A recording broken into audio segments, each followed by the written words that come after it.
What engine oil for my motorcycle? Watch this video. Hello, welcome to RevelatorAlf. I hope you're all well. So I did a video recently about the oils that I've been using in my Harley Davidson, and also I said that I've been using other oil for other projects as well. So what kind of motorcycle engine oil do you need? In fact, you could extend this to all vehicles, right? What engine oil should you use? Well, first of all, don't go away from the recommendation from the manufacturer. If the manufacturer says, do this, put this grade oil in, then it's a safe bet. That's what you really should be putting in. Because let's face it, they know best. They've done all the research.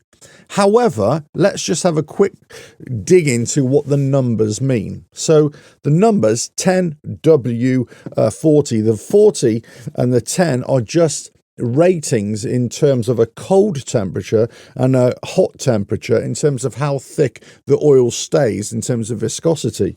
So the higher the number, the thicker the oil at cold temperatures. Let's say the 10, let's say if it's a 2040 or 2050, it stays thicker at cold temperatures.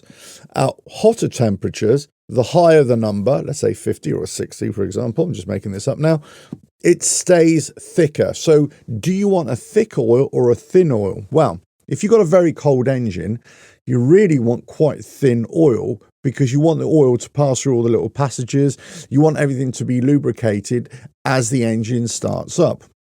But as it gets up to running temperature, you want the hot oil, the hot engine, the hot oil, to still stay quite thick as well, because you don't want it just to run off like water. Otherwise, it's not really lubricating or greasing everything up, if you know what I mean. So what kind of grade oil do you use? Well, basically use the one that's recommended by your manufacturer.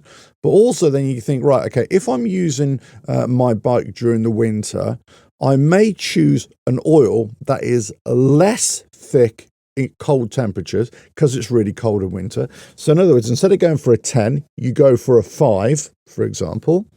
And then you can either stay at the same number for the hot temperature, let's say a 40, or you could even drop that down. Let's say for a 30, you could do a 530 or a 540.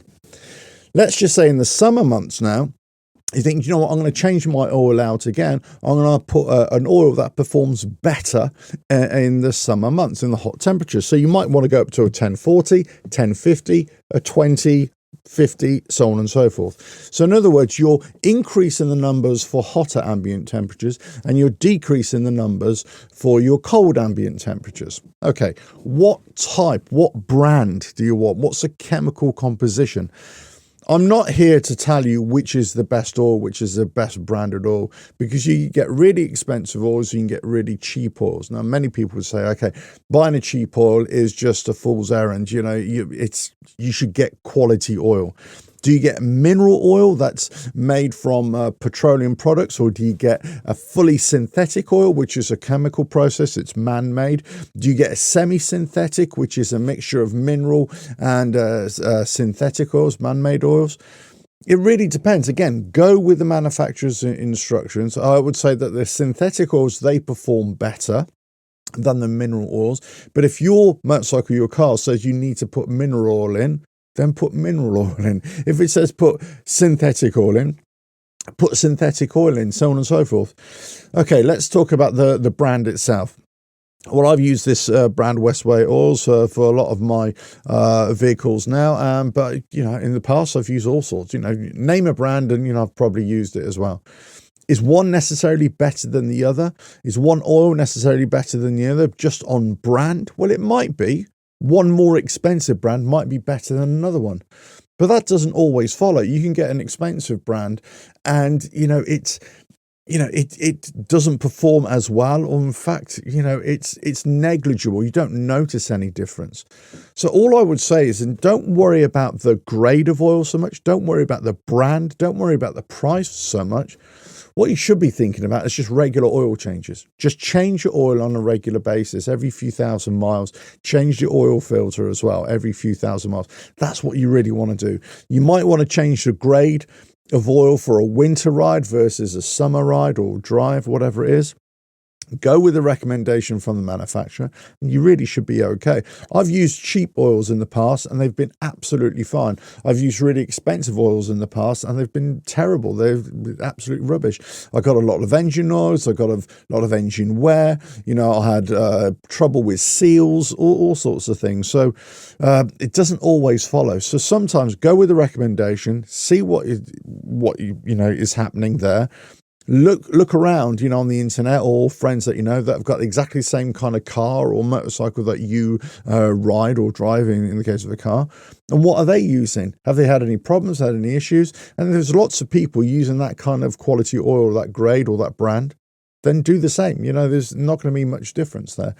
Anyway, so all I wanted to say is really, there's a difference between the grade. You can manipulate that a little bit, but literally just go with the recommendation from the manufacturer. And really, it's based on price, what you can afford. If you can afford a better quality oil, then I'd probably say go with that. But cheap oil doesn't necessarily mean it's bad oil. But the key thing, as we all know, is just regular engine oil changes. That's the key. Just keep on changing the oil on a regular basis. Now, let's just say, for example, you haven't started an engine in a long time. You don't know how much engine oil is in there or what the quality is.